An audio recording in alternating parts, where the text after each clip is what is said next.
Preston Van Loon is here to help, as well as our good friend Rocky, sniffing away the carpet, right? Is there a way, just in speaking of that, to train your dog not to like sniff in any way, kind of be a little disrupting, or not in any way, speaking of training? Their nose is their primary scent. And so their nose is like 10,000 times stronger than ours.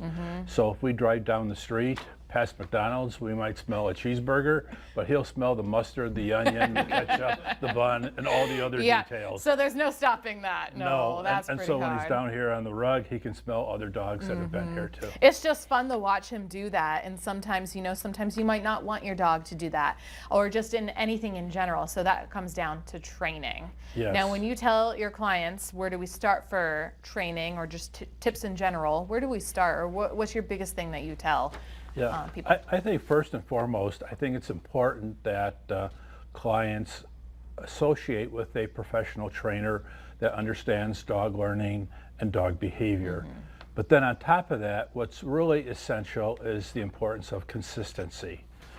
Consistency regarding regular training, practicing the skills that have been taught, and everyone in the household being on the same page so that they're all doing things that are consistent. If there is an inconsistency, it's very confusing to the dog.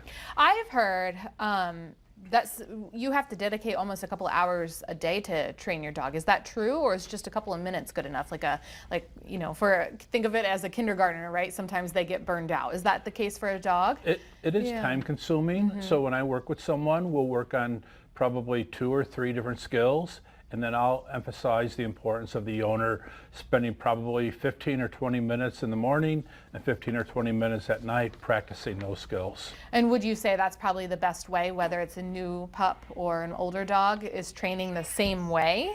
I think repetition is important. Yeah. But on top of that, if it's a new pup or an old pup, like a rescue dog, what's really essential is socialization.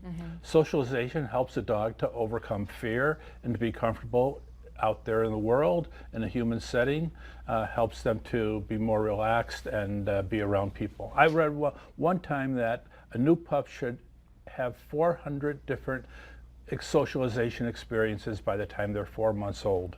Okay. At least 100 different places, sights, sounds, smells, people, places, things. So not just the dog part, going out for a walk, going to McDonald's. No, car rides, different surfaces, different stores, different types of people, children, adults, older adults.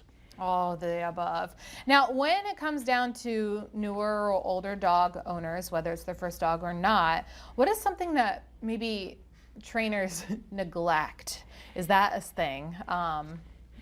It's very easy to neglect that when we're training a dog, we're taking a dog that for thousands of years has been in the wild, and we're trying to help that dog to become part of a functioning human world, which the dog is not used to. And that takes time for the dog to change its behavior and its mindset to know how to live in a human setting. But on top of that, people need to realize that what they reward will be repeated. So if I say no to a dog, if I touch a dog, I speak to a dog, that's giving it some kind of attention, some kind of reward. Absolutely. And obviously Rocky is well rewarded for his training. Right, Rocky? Rocky? He's chilling. Stay. That was funny. Stay. Yes. Stay. Stay. So what is something that you have learned from training Rocky? Hi.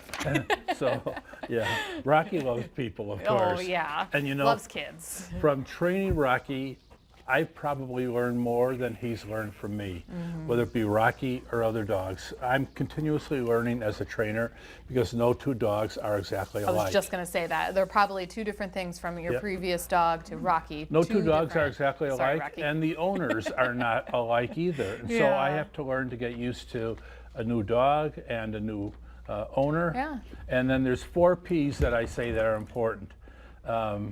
Practice, perseverance, praise, and patience. And it is a lot of patience training a dog, absolutely. Preston Van Loon, we just put some information up on the screen there for